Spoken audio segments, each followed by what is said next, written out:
Skies all open wide, geese go high and over. Oh, now you're a beachcomber, a fistful of sandfire, sea, lavender. See you next year.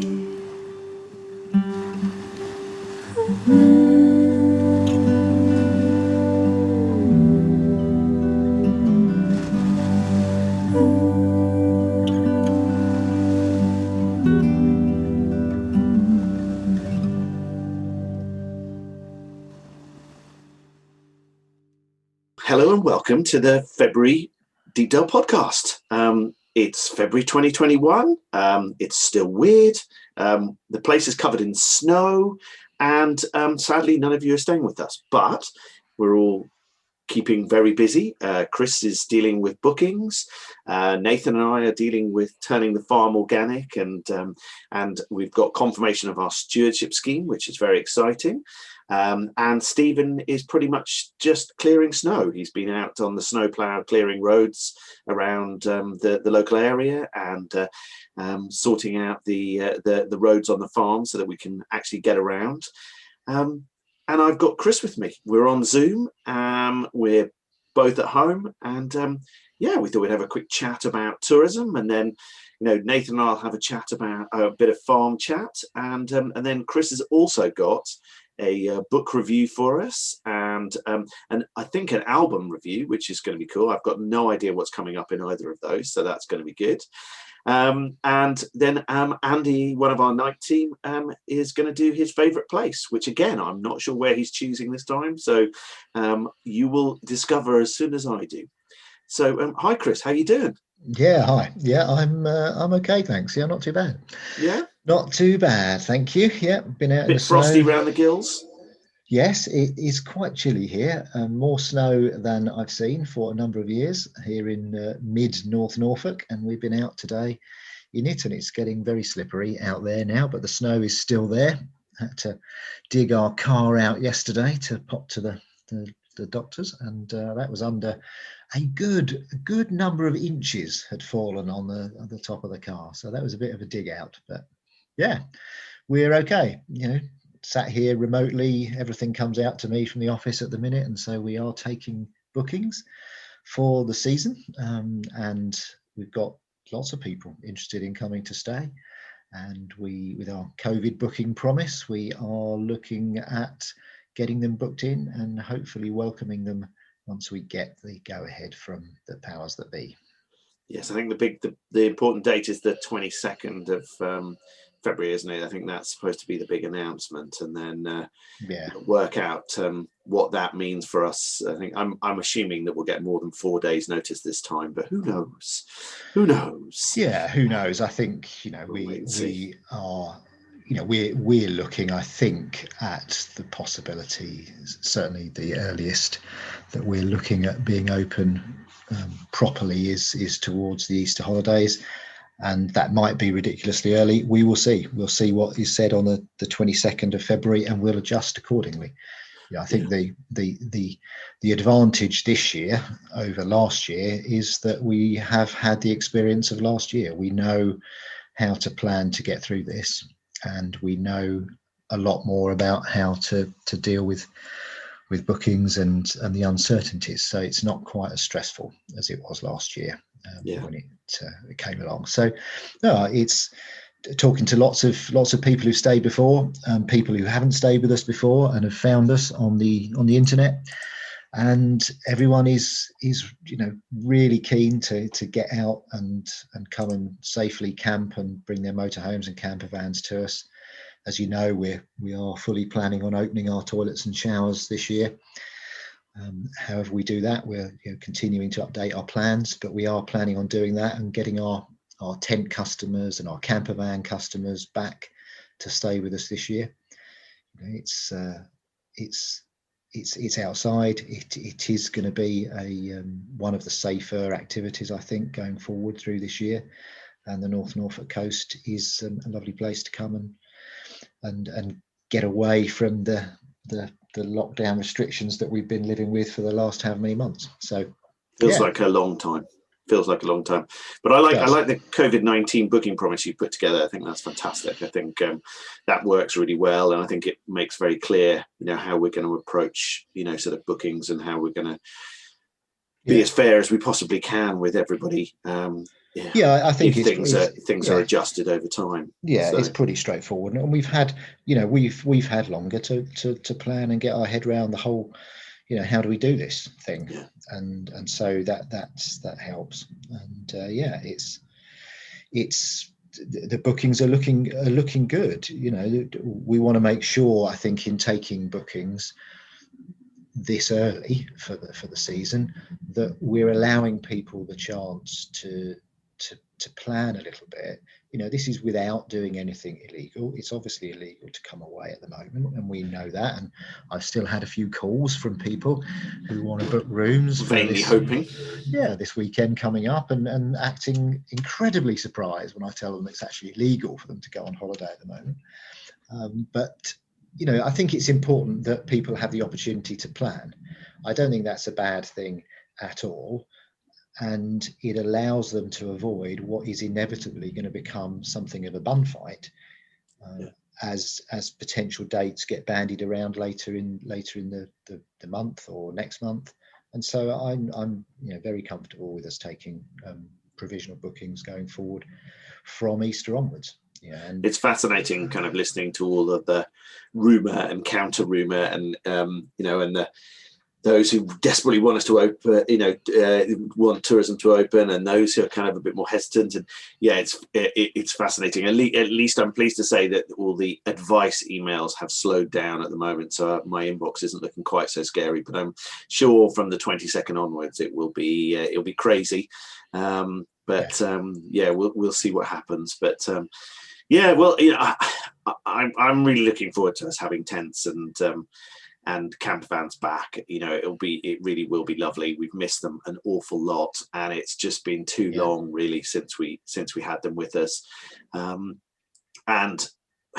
It's just been a very odd year, and I think of everybody that's been directly or indirectly affected by it. It's all been very strange, and we're hoping that some or all of 2021 can be a relatively normal year. But we've done a lot of work on the campsite and the hostel to really up our offering, which is fantastic. You and I have spent a lot of time sort of adjusting pitches, so we're now able to offer the super jumbo pitches, which we weren't able to offer before, because people did really like the extra space, which they enjoyed at points last year.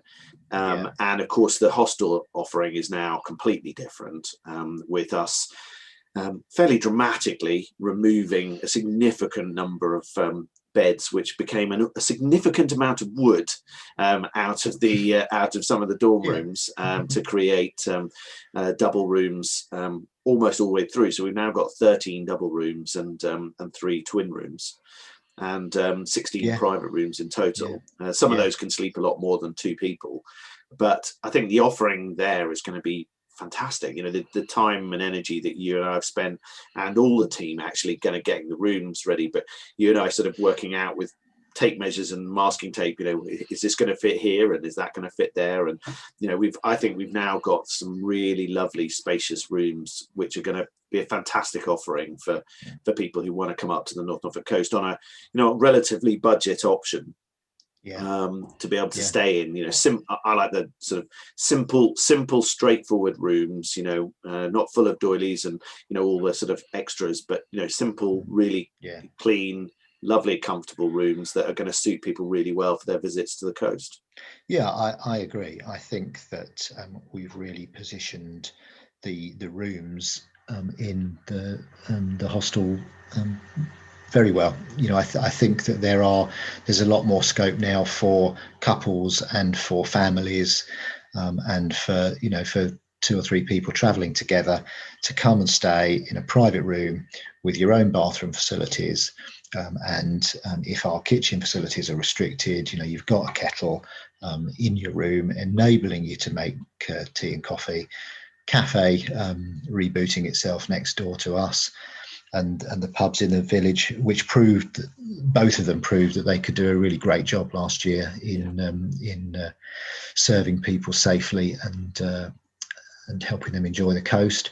And I think that we offer a great value stay on the North Norfolk coast. I think that's what we do, and we're going to continue to do that in however we're permitted to do that. And we know from last year that our guests want to come and stay however we can do that, and we've again shown that we can do it safely for people, for people and our team, and that's what we're looking forward to doing. Yeah. Sorry about the squeaking there. My office chair needs replacing. It's a little bit past its best, and if you move in the slightest, it just tells you that it's really unhappy about life. Yes, I don't know why I haven't invested in it earlier in lockdown. Really, it would have been probably a good idea, but we'll get there. Well, thank you, man. Really good to chat to you. We're so looking forward to having people back to Deepdale. If you are wanting to book, everything that we have available is available through our booking system on our website. Please go onto our website, deepdalebackpackers.co.uk/booking-form. And you can check availability. You don't have to book anything until you get further down the page, but basically you can check what's available, put in all the different options, see which dates are available, which options are available, and that's for everything from standard camping pitches right through to the private rooms in the hostel. So it's all there, and it's all available, and we will keep our social media and our website up to date with as much information as we can about our plans going forward, as and when we know what those are. Right now, it's please do make a booking, have a read of the COVID-19 booking promise, and fingers crossed that we can host you. Yeah, and give me a ring. I'm here, as we all know, 24/7. Just pick up the phone. It rings here at home. Please don't ring him after 9 o'clock in the evening. He gets very grumpy the next day, and none of you have to deal with that. Look forward to seeing you all. That's cool. Great. And thank you for listening to the Deepdale podcast. If you are listening to us through one of the subscription services, through sort of Apple Podcasts or Google Podcasts or the Castbox where we're hosted, then you've already found us. That's fantastic. It's really easy to subscribe and completely free. You just subscribe using the subscribe button in any of those apps. We should appear in all good podcast directories. If we're not in there, it's not a good podcast directory. It's as simple as that. But and we'd love your feedback on this podcast. We'd love your suggestions of who we should be interviewing, suggestions of where we should be visiting. It's all about the North Norfolk Coast. It's all about Deepdale. And please do email us your suggestions to podcast@deepdalecamping.co.uk. That's podcast@deepdalecamping.co.uk. And we look forward to hearing from you.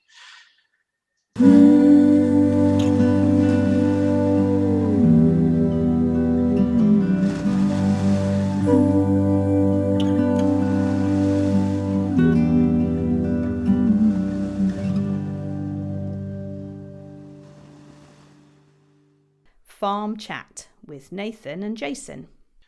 Well, hello. It's Farm Chat, and hi Nathan, how you doing? Hello, I'm all right, thank you very much. Yes, not bad. So you're in the farm office. I'm at home. We're both on Zoom, and and it's very snowy outside. It's beautiful. It's beautiful, and I have actually been doing an impersonation today of that bit in Titanic when Jack and Rose were sort of leaning off the front of the ship as it was going through the water. Yeah. And Jack was shouting something like, "I'm king of the world." I've been doing that today, but in the man cage of a loader, as we've been putting nesting boxes up around the farm. Excellent. So Stephen has taken great pleasure, basically, in shoving me into a couple of trees. Well, what are friends for if it isn't to drive your body fully through a tree with a loader? Well, it's been quite fun, really. So Steve Stephen at one point said to me, we could do with radios. And I was like, yes, we could do with radios, because you could no longer see me waving my arms around because I was inside the tree to say, stop shoving me into the tree.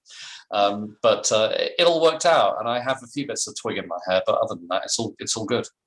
That's very good. That's very good. So tell me a bit, what are these bird boxes for? Well, we have a community of, we have a good old community of sparrows around the farm. And until relatively recently, they really enjoyed nesting inside the roof space of our old cart sheds, which meant that it was really delightful. You could be sort of lying there in bed as a guest of the backpackers and hear sparrow arguments and all sorts of squabbles going on. But basically, since we've had the roofs redone, we'd rather the sparrows didn't sabotage the roof space and start nesting. So we are providing the sparrows with some alternative nesting sites. Alternative accommodation. And also we've got a lovely load of birds on the farm. We've also got blue tits. Now is a very, very good time to actually get nest boxes up. It may seem quite early while it's quite cold, but blue tits are actively scoping out nesting sites. So we've been putting nest boxes up in various different spots on the farm.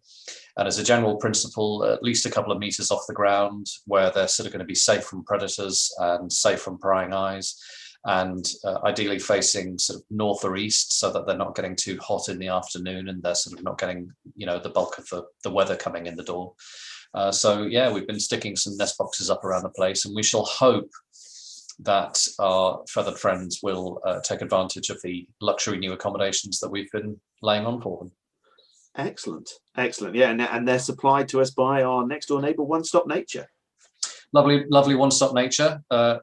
Richard, maybe, who is a real bird lover and enthusiast, and so he's been great because for example, I've also had a conversation with him today about we're also going to provide some additional nesting spaces for swallows, because we have hundreds of swallows visit the farm every year.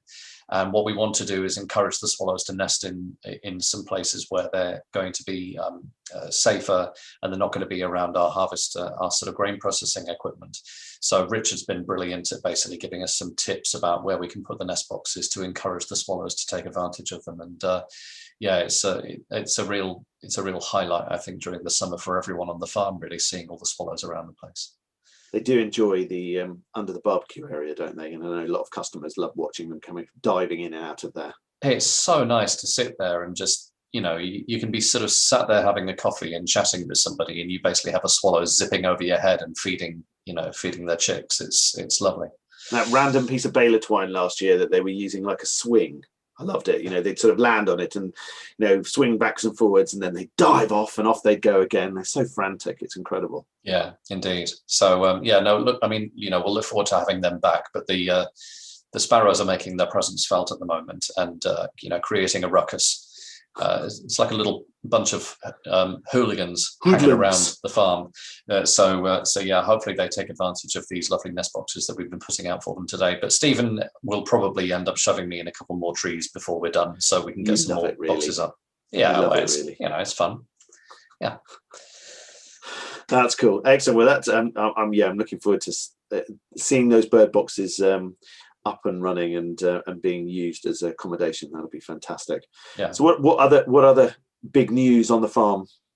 Well, the super big headline is that yesterday we received our mid-tier countryside stewardship agreement. So yay! So the thing is, our agreement is actually effective the 1st of January this year. So it's a little late. Yeah.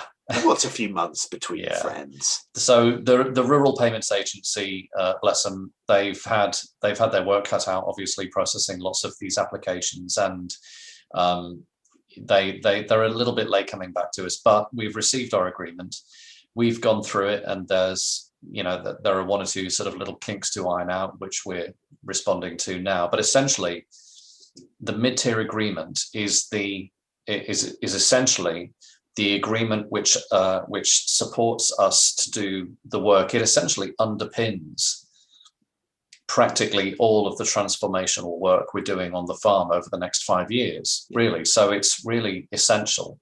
One of the things, for example, that it supports is capital works on our hedgerows, which we couldn't start without the agreement being in place. So it enables us to do a lot of hedgerow restoration, coppicing, laying, gapping up, lots of replanting. It supports us to be able to get, really quite a lot of wildflower and grass seed so that we can lay out all of our environmental features. It supports us to put down lots and lots of wild bird seed mix. So, really everything that we've been talking about doing on the farm, including our organic conversion, which this also provides some support for, really was a non-starter without this agreement in place. So it's a real relief to have it, and it's not. And even though it's late, we basically now can crack on in earnest with all the work that we need to be doing, and so it's great news, and it's really exciting, and it's kind of I got very, very excited when the email popped into the inbox yesterday. That's really good. Yeah, no, I think it's nice. It's nice to feel that we're sort of able to begin to move forward with all the plans, because we've talked a lot about them. We've got very excited about them. We've done a huge amount of the basic foundations of a lot of that stuff. So to be able to know that we can actually really, really crack on will be fantastic. So I'm looking forward to that. And it's it feels like a long time ago that you and I were drawing, colouring in maps and sort of talking about what options we could put where. And then there was that sort of mad, chaotic rush to kind of get everything in by the end of July, and now it's sort of February, and we've only just heard more. So it sort of felt like a very long time since then. So it's really nice to know that all that work was not in vain. No, indeed. And I think I think a little bit of a delay is a frustration that's been shared by lots of farmers who sort of haven't necessarily sort of had their agreements in place, but it's, better late than never. And, it's, what's been really interesting is we've had these little sort of miniature sort of celebrations that have happened, like when our organic conversion certificate came through and when this came through. And each of these things is another action and another moment which sort of takes us forward onto the next thing. And we can't sit on our laurels now, because now we've got our agreement. We actually have to crack on and do all the work. Which is also really exciting. But actually, the irony of the change that we're making on the farm, I was thinking about this just a little while ago, is that with when the farm used to contract out potatoes, carrots, maize, for example, the field work for those, all of that stuff was all being done by sort of external contractors coming on and using our land. And last year we had farmed in hand about 160 hectares of winter wheat. We now have 260 hectares worth of the farm to manage, and 3 different crops and various different environmental features. So actually, the amusing thing is I was chatting to somebody just recently about the direction that we're taking the farm and organic conversion and everything else, and he said, "Oh well, you'll be able to have a nice quiet year this year." And I said to him, "You're joking, aren't you? We've got more work to do." Yeah, so much more work to do. So, but I think it's really positive. It's really positive stuff that we're going to be doing, and I'm really looking forward to having that all in place. And it's like a jigsaw of working out all of the, we've got the jigsaw of which bits of land we use for what.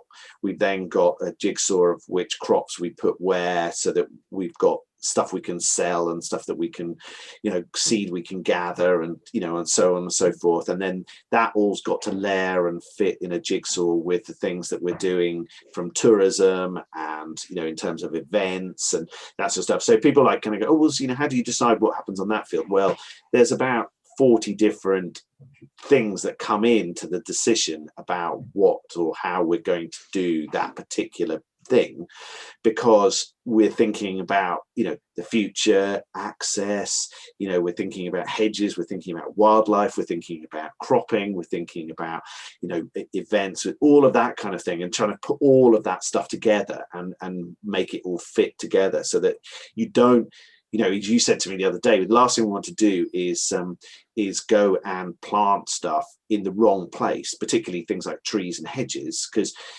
they're not very easy to move. If you plant grass in the wrong place, well, you can kind of deal with that. But if you plant, but the crops that we're going to put in, whether it's AB8 or OS2 or whatever it happens to be, that those things, it's very significant cost in the seed.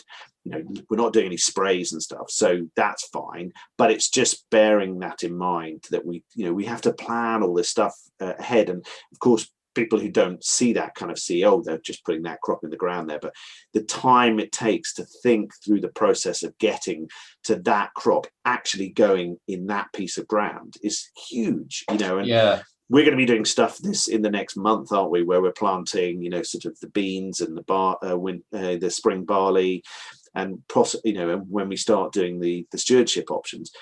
That planning has been almost a year and in process. That's from us deciding which plot's going where, to you finding the seeds, to us finding who's going to put them in the ground, and so on and so forth. It's such a long process of getting from A to B. Our friend Stephen Briggs, who is a very, very knowledgeable chap, who basically helped us to sort of get our thinking straight on organic conversion and helped us with our conversion plan. Stephen is usually better known for his work on agroforestry. He used the really interesting expression a few times when we've been chatting of playing a game of 3D chess.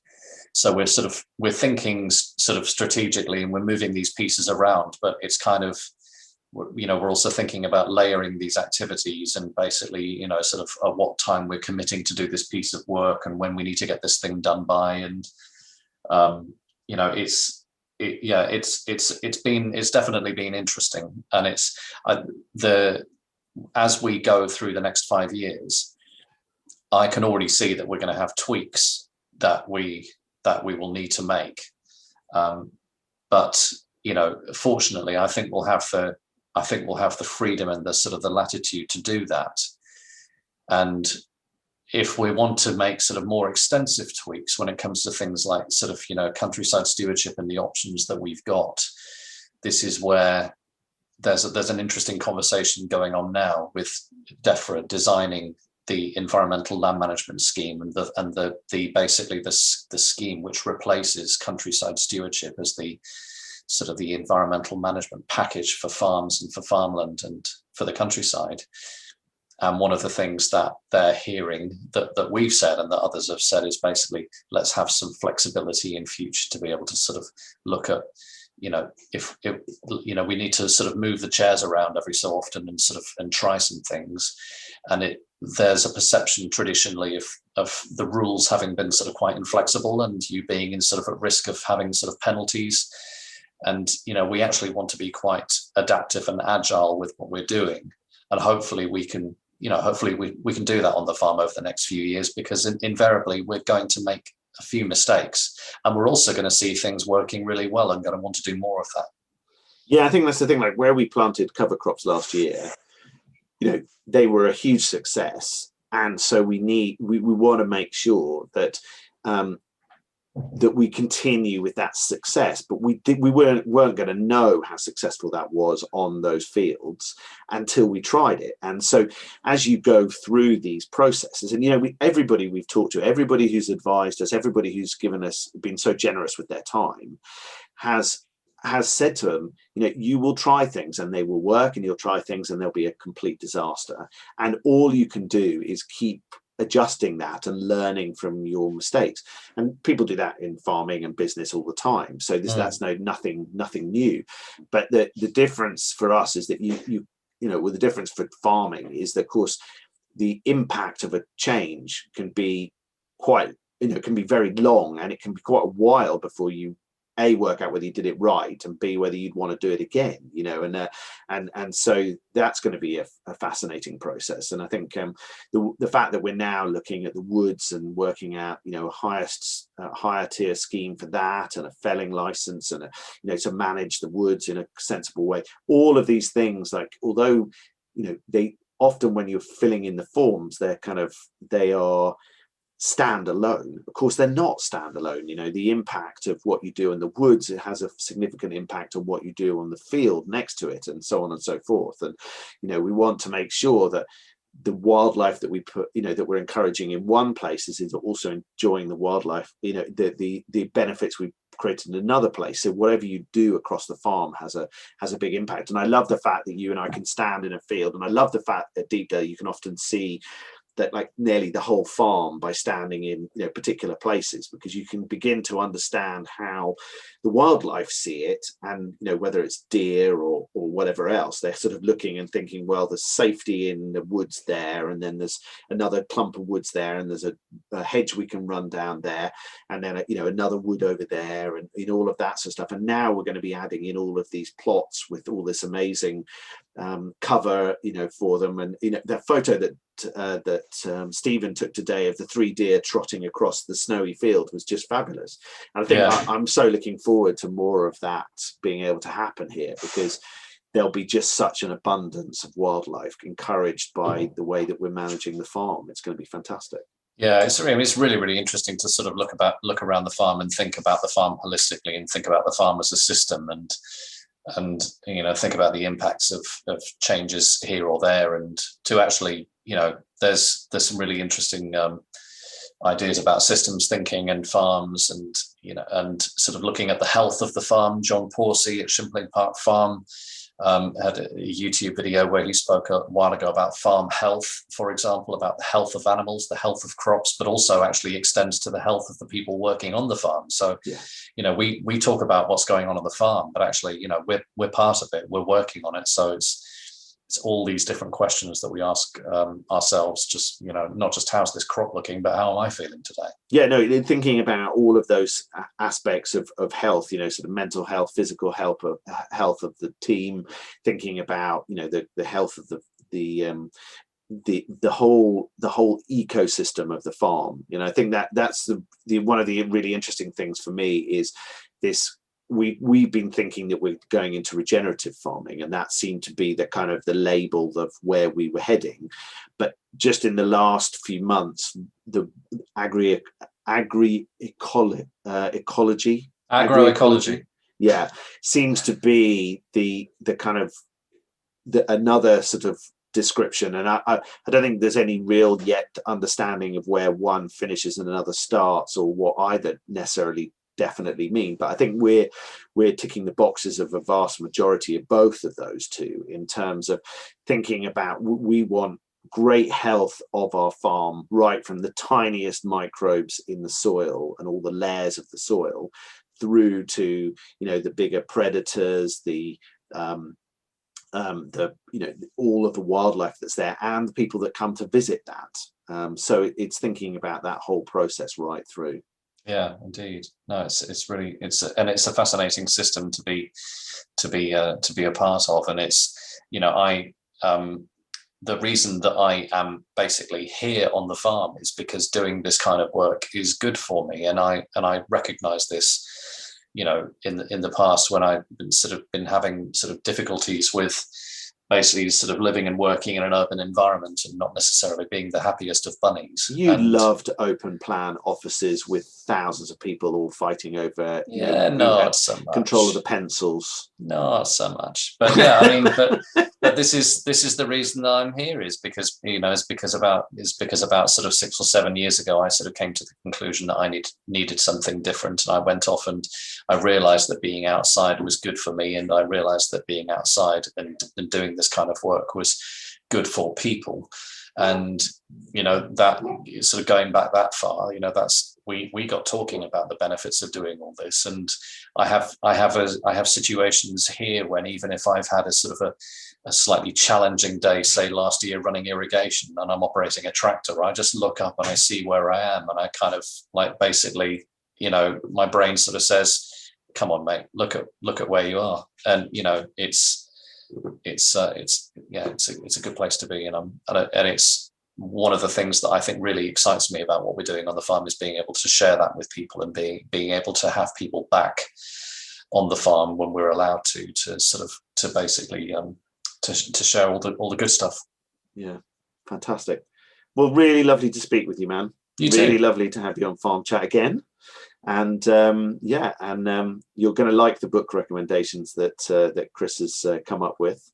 And I think you'll also quite like the music recommendations, which both appear to have become permanent features of the podcast quite by accident. So maybe you'll have a book. We'll ask you for a book recommendation for next month. So I know you love reading, so you're going to come up with some quite good ones. So I'm looking forward to hearing those. I've got about 6 on the go at the moment. I'll try and narrow it down.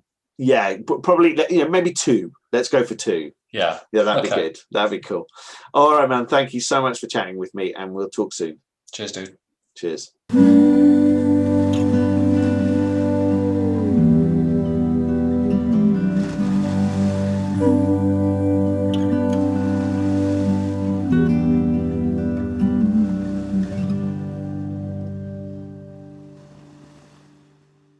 My favourite place.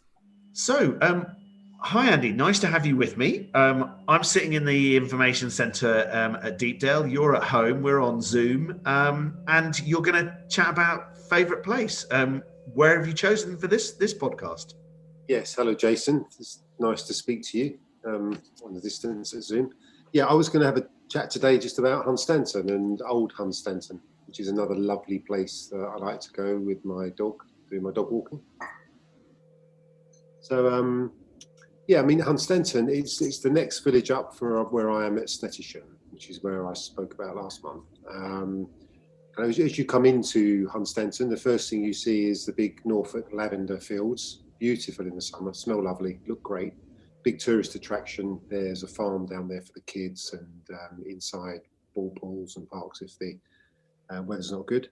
But Hunstanton itself is just this really charming Victorian seaside resort, really. It's purpose-built apparently in 1846, and it's got this mix of really like old world charm, but really modern things happening down there at the same time.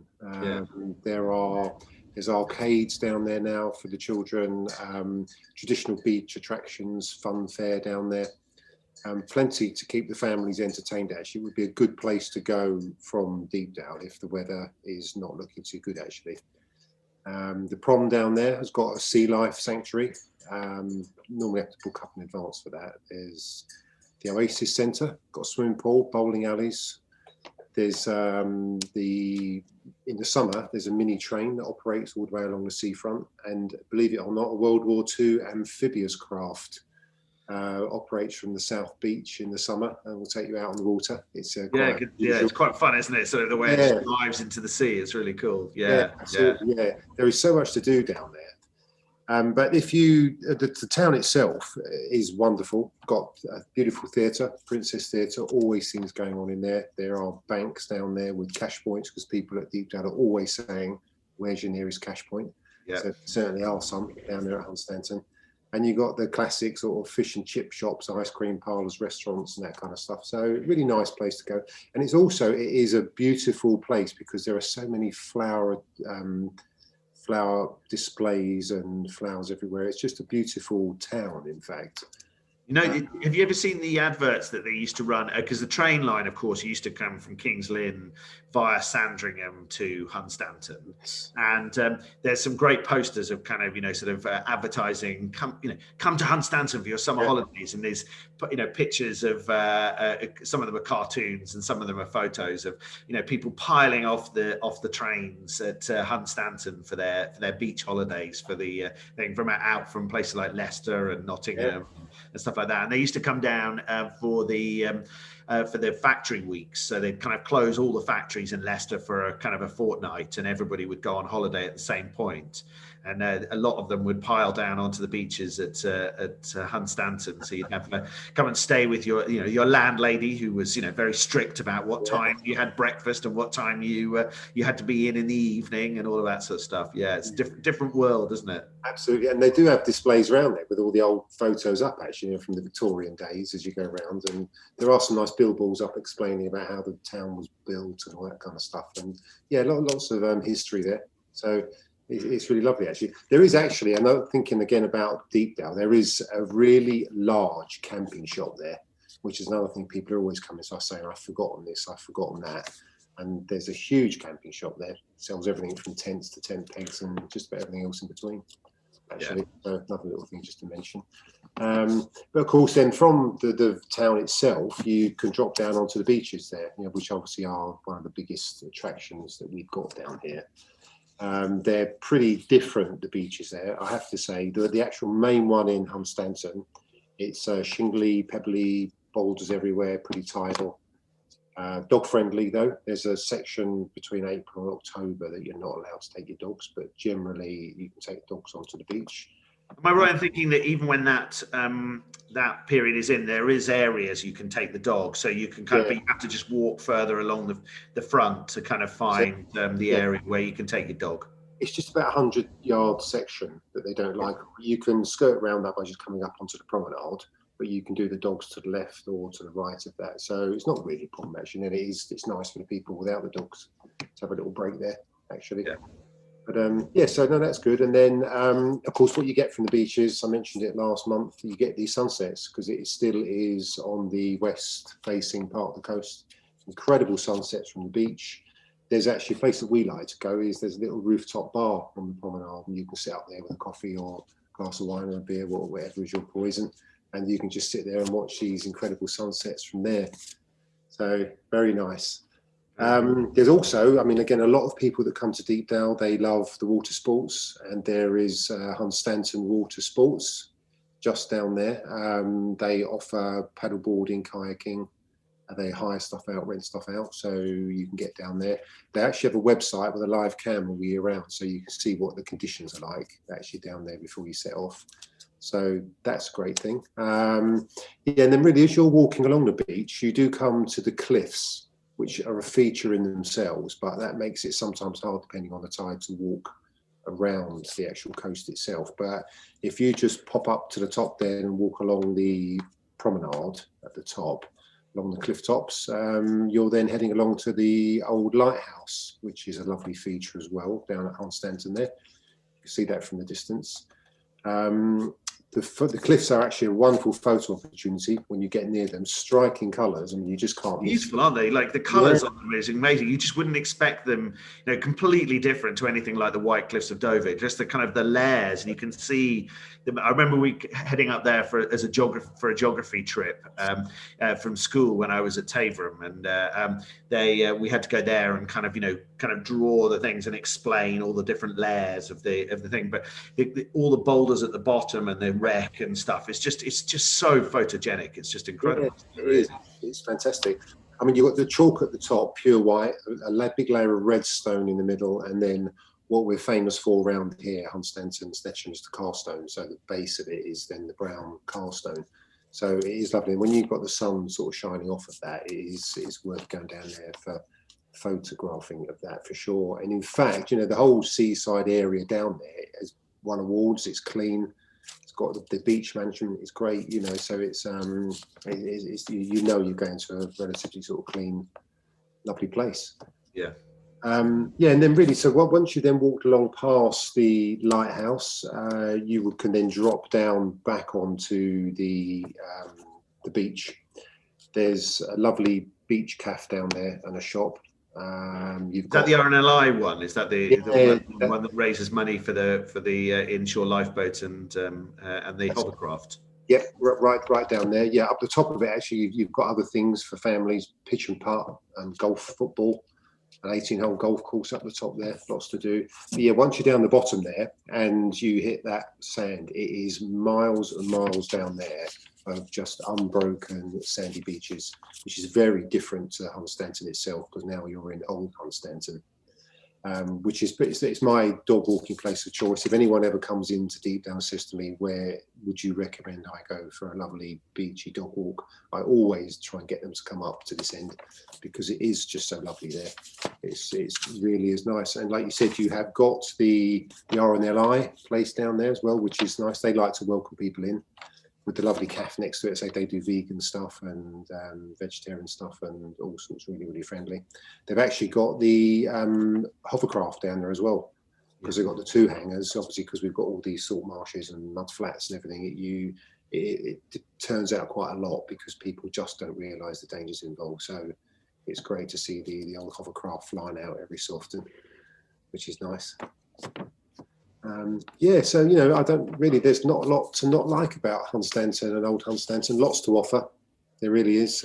Nice pubs. When you're in Old Hunstanton, there's lots of nice pubs there. Huge one, the Mariner's Arms is great. We particularly like going to the lodge up on the actual beach road, the North Norfolk coastal road there. Lovely open fires and beautiful food in there and everything. Oh, fantastic. That's great. I love the fact that out of our team, like, they're spread all around kind of the local area, and everybody kind of knows little bits so much better than other bits. And so when we all of our kind of information sort of all merges together, we've got an amazing kind of knowledge of the area, but you can never know all of the bits yourself. So it's great that we can all sort of share and pass those on. And it's a lovely combination. Yeah, and I do try and tell people when I try and send them along this way, where you can actually park for free and all that kind of stuff, because there's all these little places you find that we go to park. There's a huge amount of parking at Hunstanton, but most of it you have to pay for, and it gets busy down there. One of the drawbacks of Hunstanton and Old Hunstanton is it is a huge attraction for people, because there is so much to do there. You can find sometimes, certainly coming from the King's Lynn side in, literally miles and miles of traffic back queuing to get in. I don't think it's quite as bad coming from Deepdale way, but it certainly is a really big attraction. So it is worth getting out early, getting in there early. But of course, people can, in normal times, people can jump on the coastliner bus. Run by Links and head down to Hunstanton, no problem with that bus. And it's quite good, because you could get off at the far end of Hunstanton, walk back along, as you say, along the promenade, and then along the top of the cliffs, and then down into Old Hunstanton, and then walk back into Old Hunstanton and catch the bus back. So really, that's a really lovely section, isn't it? Or keep walking further along, because the next thing you know, once you've gone past Old Hunstanton, you're into Holm next to the sea, and then kind of Titchwell, and it's also lovely going on from there. And the weather doesn't matter if you're dressed well. I was down there yesterday, and on this sort of cold, crisp days, it's lovely, and you don't meet a soul out here. This is the good thing this time of year as well. So you can get down there anytime. It's really beautiful, isn't it? Yeah, for sure. Really beautiful. Well, thank you so much, Andy. That's fantastic. No worries. It's brilliant. And we look forward to welcoming you back onto the podcast in due course. And thank you. That's fantastic. Really nice to have you with us. And thank you for the suggestion of Hunstanton and Old Hunstanton as your favourite place. That's fantastic. Super. Okay, and stay safe, Jason, and stay safe, everybody. Keep well, Andy. Thank you so much. Take care. Bye-bye.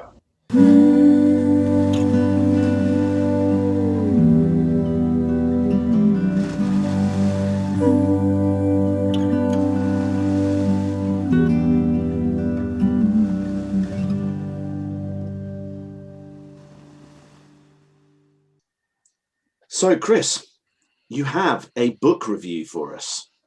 Yeah, a book recommendation. Recommendation. Recommendation. Yeah. You're not going to go deeply into kind of the espousing its quality of writing and whether it uses commas or not. No, I wouldn't presume to do that. I'm an amateur book literature and whatever lover, so no, but I like my books, absolutely. And this one I've just finished is a novel, and Ian McEwan's latest Machines Like Me, which is really It's really good, really good. It's using the old cliche. It is a page turner, which is obviously the very least you expect in a book, but it's fantastic. I've loved Ian McEwan since I was a teenager, with his first books out, and Machines Like Me is a bit of a return to that. When he started out, he was edgy and really edgy, and bordering on a bit of sci-fi, dark horror sort of stuff. And then he moved away from that to a certain extent with, Chesil Beach and Children Act and Enduring Love before that. And this is much more a return to sort of Cement Garden era. And I loved it, absolutely loved it. It's a novel that is set in a counter early 1980s on the premise that Alan Turing didn't die, and carried on with his career in mathematics and computing, and was involved in the discovery and the creation of the first proper synthetic human beings. And it's a story based around that, and the counterfactual that we lost the Falklands War, which it leads to all sorts of different consequences, not least the fact that Margaret Thatcher didn't have another 7 or 8 years in power. So it's great, really good. It's funny, it's sharp, it's never drops you for a second, and I would heartily recommend it. Really, really great, fantastic. That's cool. Excellent. That's very cool. Well, I'm going to throw in my book because I'm absolutely loving it. I haven't quite finished it yet, and it's The Starless Sea, and it's by the same author that wrote The Night Circus, which is one of my favorite books of all time. It's Erin Morgenstern. Okay. Don't know. The Starless Sea took me quite a bit to get into, and it really needed to grab me, because I loved The Night Circus so much that I had worrying expectations about it, in the fact that I didn't think it was going to live up to The Night Circus, and I didn't think it was going to be as good. Mm-hmm. I didn't believe it could be. Yeah. And actually, having got into it, I'm really struggling to put it down. It really is a fantastic read. It's not for everybody because it is quite fantasy, but not. So it's fantasy. A novel, yeah. Yeah, it's a novel, but it's not fantasy as in sort of knights in armor and dragons. It's just not reality, if that makes sense. Mm-hmm.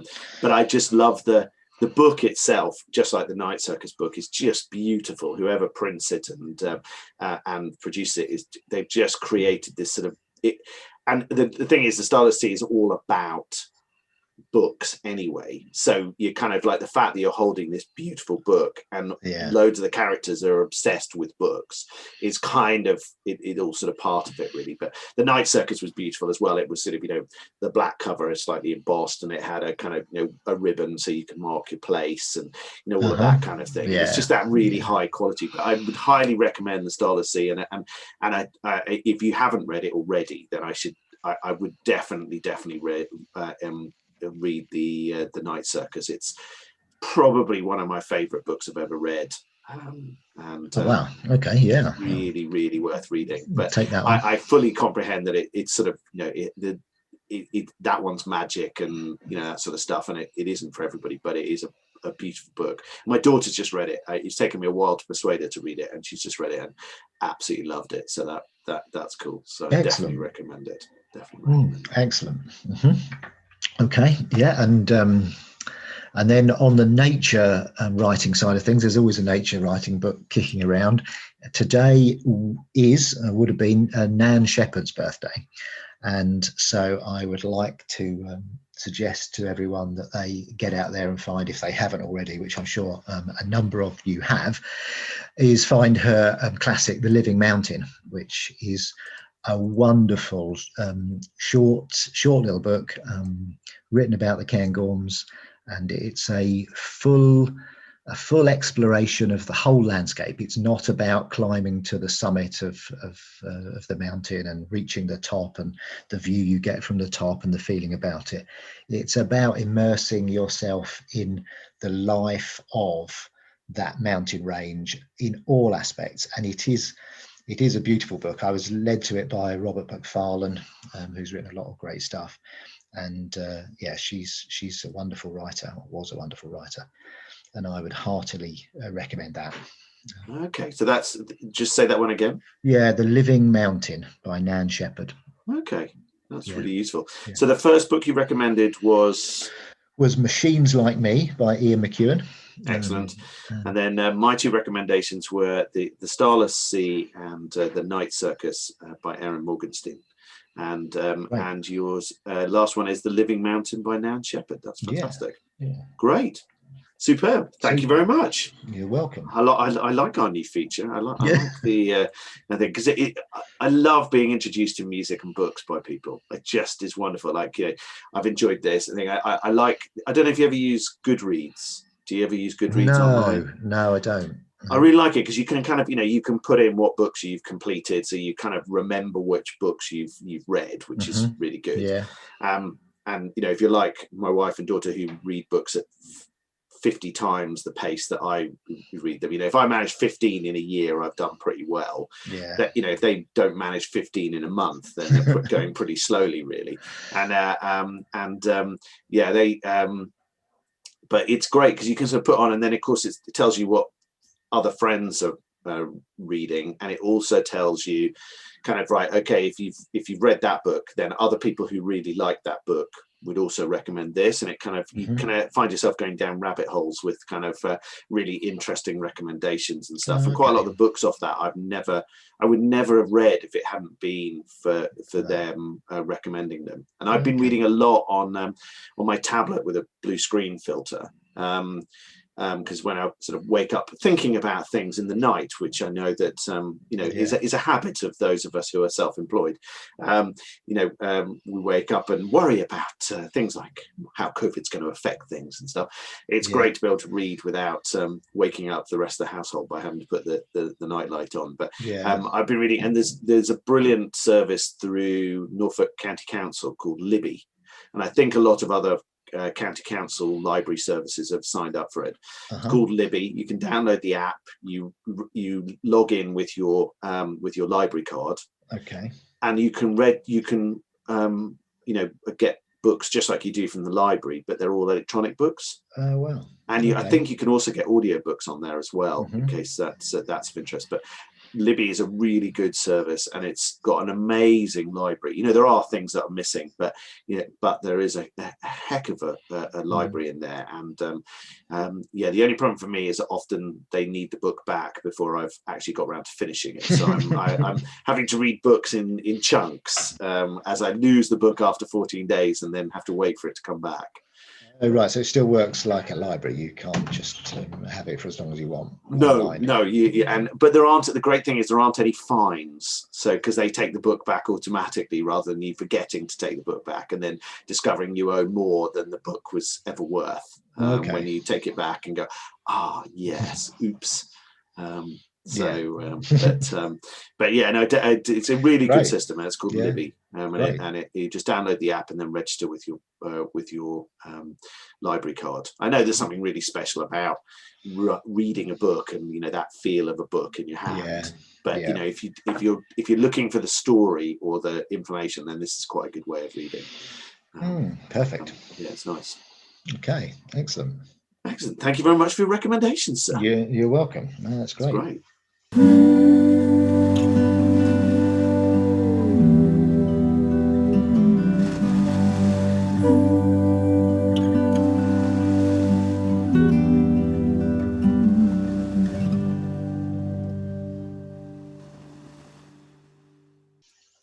So I believe you have an album recommendation or recommendations. Yeah, I've got a couple at the minute actually. I am still having a strange relationship with music through lockdowns. It it's very much a roller coaster ride, because I'm used to having so much music and having such a direct relationship with artists and booking them and seeing them live and talking to them, and it being a constant process, and also being in the car a lot and listening to a lot of music that way. And it's definitely affected my enjoyment and appreciation of music. It has. It's stopped me from time to time listening at all. So it's an up and down relationship. But I picked up an album that I hadn't played for a while, because I tend not to listen to tracks. I listen to albums. I'm old-fashioned in that respect. And so you don't just listen to lots and lots of tracks. I pick up an album, put it on and play it all the way through. And picked up High Romance by Emily May Winters, who was booked for last year's festival at Deepdale. First saw her, again, as people who've heard me before, at Moseley Folk Festival in Birmingham, which is a wonderful event, and we've been for the last 4 or 5 years, and it's just amazing. But saw Emily there and absolutely loved her stuff. And this album, I'd forgotten just how wonderful it is. It really is cracking album. The melodies are brilliant. Her voice is amazing, and the lyrics, it really does hit the spot. It really hits the spot as a folk Americana sort of country-ish sound. It is just brilliant. Songs Come Live in My Heart and Pay No Rent, which is the first song on the album, but it is just brilliant, and it really bowled me over when I put it on the other day. And so that's one that I would urge everyone to grab some of. So to remind everybody what that is? Yeah, it's Emily May Winters, and the album is High Romance. Yes, really, really great artist. And the second one is a local band, one of my favourite bands, going back over the whole time that I've been booking acts and running music festivals in Norfolk. And they are obviously not allowed to get out and gig at the minute, and they are sat on a huge bill for their road van, which is going to stop them getting out gigging, although I'm not sure anything will stop them getting out gigging. They need to get that repaired, so they were putting out some stuff on social media. Made me go back over all of the albums I've got of theirs, and they are such a good band. Little Red Kings, amazing rock band. Really incredible that they're not better known outside of Norfolk and East Anglia, because their tunes and their riffs, if you haven't got Callous, which was their album before their current one, which the Magic Show is their current one, that's fantastic. The Magic Show Part 1. Yeah, Part 1, which is really matured in terms of their songwriting and their performances as a band. Absolutely great album. Callous sort of collected all of their songs I'd heard of theirs, or most of their songs I'd heard of theirs, over the last sort of 4 or 5 years, and there's just no filler on it. It is absolutely a great album. The riffs on it are huge. It never overreaches itself. It is brilliant. And their stuff going all the way back to when I first booked them. I remember booking them and seeing them play at Clipsby, the music festival there, before they really had quite enough songs to play a full-on finishing set of a couple of hours. And I'll never forget Jason Wick with his radio mic guitar walking around the marquee, stretching a 3-minute song into about a 15-minute doodle, where he had the whole crowd just doing a call and response on a few lyrics off Gonna Be All Right. And it's, yeah, they have a very special place in my heart, and they've got special offer on their merch at the minute, 20% off, free shipping. So go onto their website. Just Google Little Red Kings. You'll find them on Facebook, Twitter, and their website. And if you can, they're not asking for donations, they're asking you to just buy their fantastic stuff. So get on and get some, because it is brilliant. That's I cool. love them. So that's Callous, the album from Little Red Kings. Yeah, that Callous was their sort of their older album. Their current one, Magic Show Part 1, is the one that's out now. So, which I think featured in your top, yes, top absolutely. releases of 2020, didn't it? Yeah, all of their stuff. You can get all of their albums going right back to 2012, and I've got a little promo copy of it. But you can get all of their albums online, and they're actually all different. They're all worth it. They're all worth it. So go for it. But yeah.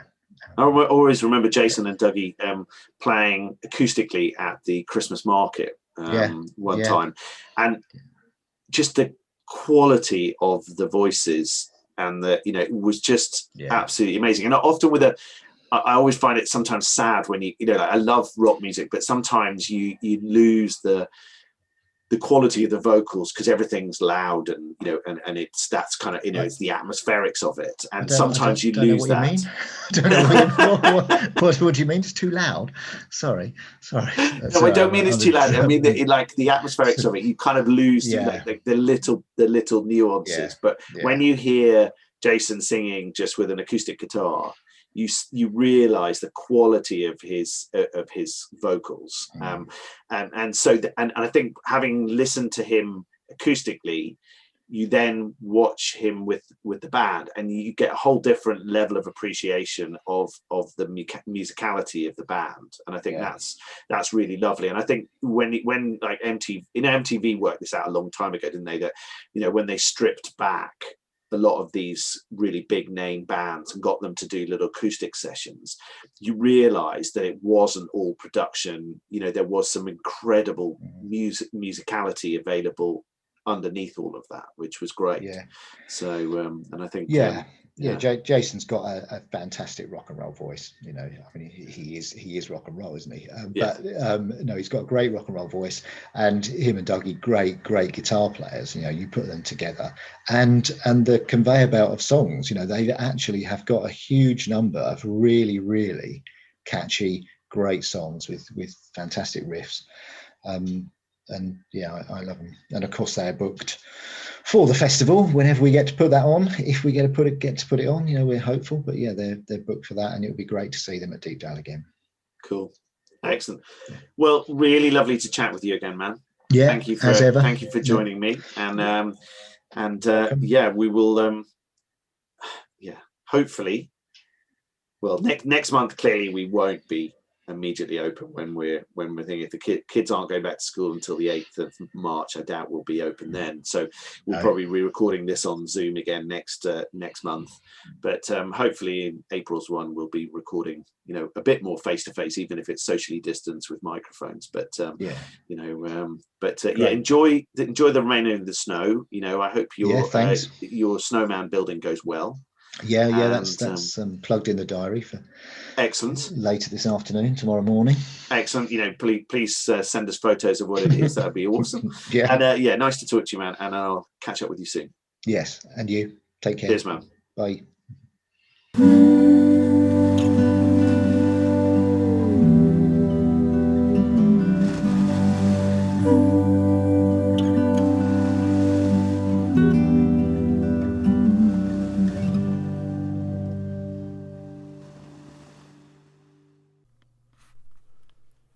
Thanks for listening to this episode of the Deepdale Podcast.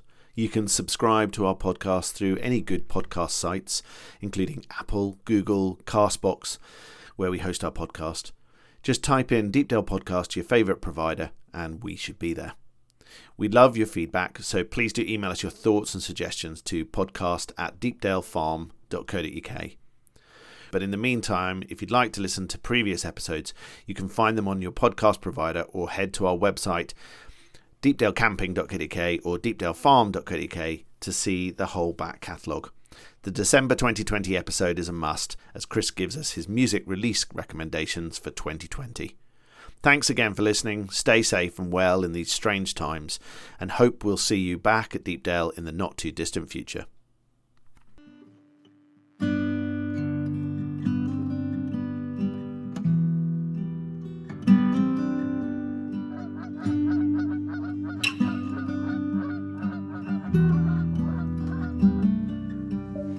Skies all open wide, geese go high and over. Oh, now you're a beachcomber, fistful of sandfire, sea, lavender, sea.